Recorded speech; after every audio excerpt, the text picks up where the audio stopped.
Welcome to my channel. I'm Michelle, and today we are going to be making this super cute shaker card. How fun is this, right? This is called an edge-to-edge shaker card, although I have a tendency to call it a card front shaker card.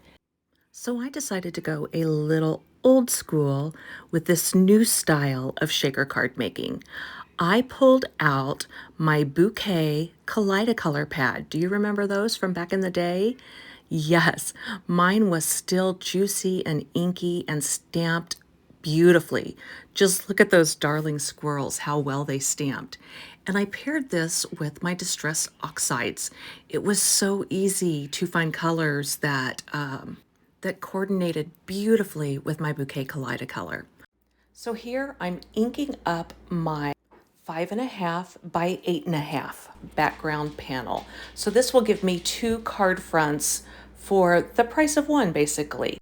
In a bit, you'll see me ink up a 4.25 by 11-inch background piece of paper. And then I also create these using just a regular card front size of 4.25 by 5.5. Now you'll notice that some of my blends don't seem necessarily as smooth as others, but I'm really not that worried about this. As you'll see as we go along, that's not really going to matter. It's all going to come together in the end, I promise. I absolutely love Distress Oxide inks. These velvety inks are so easy to work with. If you're not familiar with Distress Oxide ink, these are a pigment-based ink.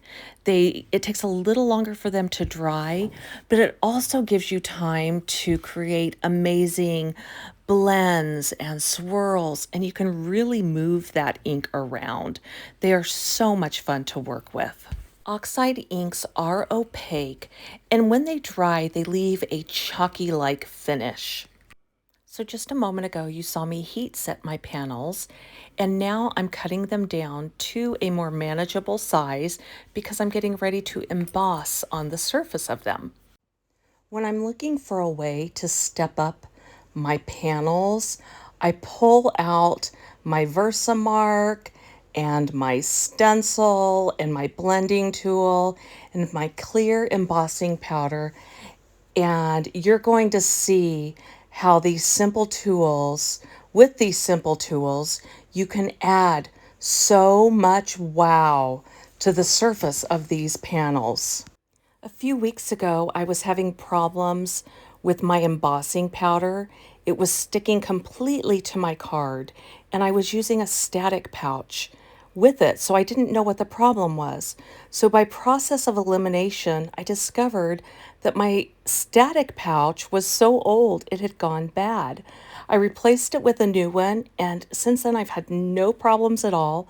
So if you find yourself having that same problem, check your anti-static tool and see if that's still working for you. So here you can see I'm just using the blending tool to work my Versamark ink through the stencil and onto my paper. And I could leave it just like this, and I just have that nice, subtle, beautiful look like that, which is really a great look. But I want to kick this up a little bit, so here I'm adding clear embossing powder, and my heat tool is warming up. So while I add this powder completely to the card front, I've got my heat tool nice and hot, and this is like one of my favorite parts of card making. I love embossing, and how gorgeous does this panel look with that embossed layer of Versamark ink. Absolutely beautiful. Now, after a while of stenciling, you can see here that my Versamark ink started to get all over my stencil, and my inking got a little crazy, but I don't worry about that because this card comes together so beautifully. It's going to be one of those things that you really don't notice. Now, how beautiful are these before and afters? You can see why I love this technique so much. Now that my backgrounds are done, it's time to start stamping. and I am nuts over these darling little squirrels. So I just stamp out a bunch of these. I'm using my Nocturne VersaFine Clair ink, which is my absolute favorite. I love it. And I am just stamping up lots and lots of images. I froze this frame because the rainbow that I am making is the same rainbow that you see right here on this bouquet background.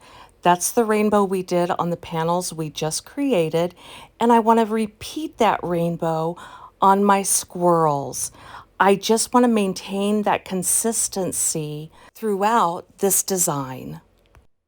So here I'm figuring out how to ink up my shadow stamps of these squirrels, and I'm just adding the ink, trying to get a beautiful rainbow happening there.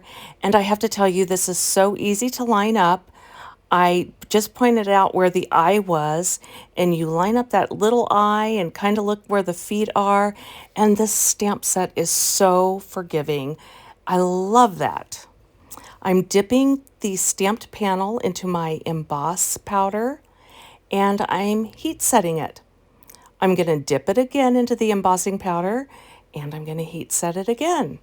Now, one little tip I'd like to share with you is to make sure that you stamp your black image first, your outline, and then you stamp the shadow. You can see in my examples that stamping the outline first leaves you with a crisper, clearer, cleaner image overall. Maintaining this beautiful rainbow on the background and our focal images really keeps this finished card easy on the eyes. Now let's rewind just for a moment back to that Kaleidocolor ink. Yes, I am embossing it, and I'll continue to dip it several times until I get that embossed look that I'm going for. Now here's a tip. You could also stamp your shadow image first with Versamark ink and then ink it up with your bouquet Kaleidocolor or whatever color you choose to use. I want to use this nuts about you saying on the front of the card, so I am going to stamp my sayings and emboss those just like we did with our images. And then I'm going to do quite a bit of fussy cutting, but I don't mind fussy cutting. I actually find it quite relaxing. I have just one more step before we start assembly, and that is to trim these down to 4 by 5 1/4. And I just take a little bit off of each side until I get that panel right where I want it to be. So I have a clear cellophane bag and I'm cutting the seams off of it. And I'm just going to cut that down so that it covers the front of my card and I have enough to wrap around each of the sides. The front of my panel goes face down, and on the back I will start adding my tear-it tape around the edges, and notice that I'm butting the tape up against itself as I go around the card front. I want to make sure that I've got a good seal all the way around, so when this is shaken, I don't lose any of the shaker components that I've put inside of the card. So now I'm going to remove the tape and just work my way around the card. I like to take my Teflon Bowden folder and just get a really nice crease on each of the edges. And now I'm going to work on that side. Now, typically I like to pull things nice and taut, but you don't want to do that with these cards. You want to keep these sides kind of a little more loose so that the contents that you put in can shake. And when I put that on too taut, my wonderful little findings don't shake around, and that's the whole fun of this card. So I'm just going to start adding my sprinkles in there. Oh my goodness, I love these so much. And some sequins. I just like that variety in sizes. And I try to make sure that my sequins are all cup up so that they don't look turned around. But if I do get one turned around, I don't worry about it. You can also see that I trim off the sides to get a nice angle closure there. And I seal her up. How cool is that, right? Oh my goodness, I just love it. Okay, now it's time to add my components. Now, I like to pop up a couple of these images, and a couple of them I glue right to the cellophane cover that I've got on there.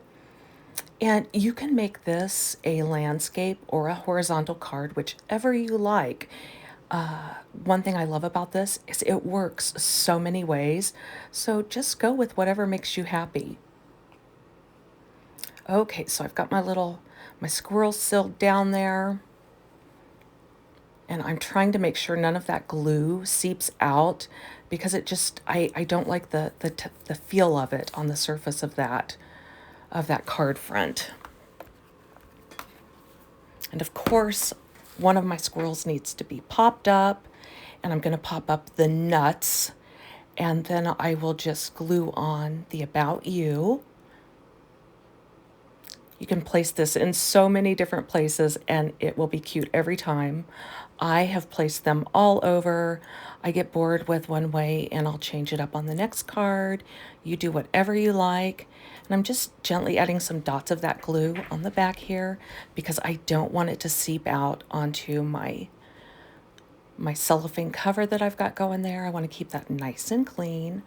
Oh my gosh, is that not the cutest thing ever? This is probably one of my favorite things, are these cellophane bags. Oops, so I looked at this and now I'm super carefully opening my card because I thought I was kind of stingy on the shaker component. So I carefully added a little bit more and it worked great. Now, because I pulled it open, I have those really funky flaps. I don't want to cut them off because I can't see if that will cause my shaker components to come out of the bag. So I'm just going to tack those down out of the way and make sure that everything still works great. And it does. Now, all I have left to do is to apply this to a card base. Super, super easy. Okay, I've got my card base here and I'm just going to score it at 5.5. I absolutely love this Teflon bone folder. It doesn't leave any marks on my cards, which is so wonderful. I am going to use this bold image and I just want to keep that rainbow going. Now, I didn't emboss this shadow stamp layer. You could. And if you saw my other tip, maybe you stamp your image with Versamark ink first and then your color and then emboss it. And that's a really great way to emboss as well. Now, I did let that ink dry for a little bit, and then I used my static magic on this card. And now I'm just going to stamp my greeting in black with my VersaFine Clair, and then I'm going to emboss that with my clear powder. I want to keep that yummy, touchy-feely going throughout the card. It just makes me happy to have all of those touchy-feely elements from the start to the finish. Now I've got this in my Stamparatus. Use whatever you have. I could just eye that, but sometimes I like to stamp that greeting a couple of times just to make sure it's nice and yummy and has a real thick layer of ink. And then I thought it would be really cute just to add these little critters on the back of the card, just again, so I've got my front, my middle, and my back taken care of. Now I like to put a layer behind my door there on my Stamparatus just so that I'm not beating it to death while I'm stamping. And now I'm going to stamp that truck onto my envelope. This is why I got this stamp set, is because I thought that is so cool and so much fun to have that on my envelope front. And the address fits perfectly inside that box. Now, this is a great one to stamp the image first with your Versamark pad and then stamp with your color. And I'm embossing this and heat setting it because it's wet season, and should my envelope get wet at all on the way to the delivery, I don't want it to run. I don't want that beautiful Kaleidacolor to run on the envelope. And yes, you can see I stamped my card the wrong way. I didn't check. We all do that, right? Oh, well, thankfully, I have so many of these made. It was easy to just pull out another one. And I'm just going to add my my card front to this base. And I'm aligning this at the bottom. Usually I do this at the top with my Segura Buddy. And you can see I've got a little more room up there at the top. I usually trim that off, but you know what? I'm not going to worry about it. I think this still turned out beautifully. Giving it a good little shake. I like to shake these around just to get them going throughout the card and check and make sure that all of my components work well. And did you see that embossing that we did on with the Versamark and the stencil? It shows through there beautifully. So you do see that, and it looks gorgeous. Check that out. Is that not? I'm so excited to stick these in the mail and send them for Valentine's Day or whatever occasion. And you can put in all kinds of colorful components.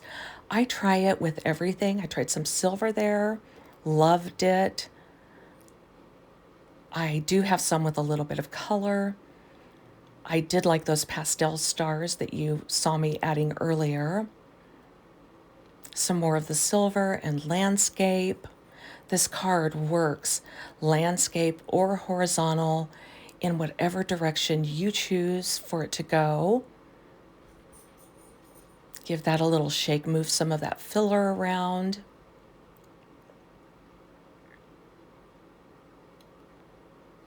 And there's some of those pastels that I find absolutely gorgeous.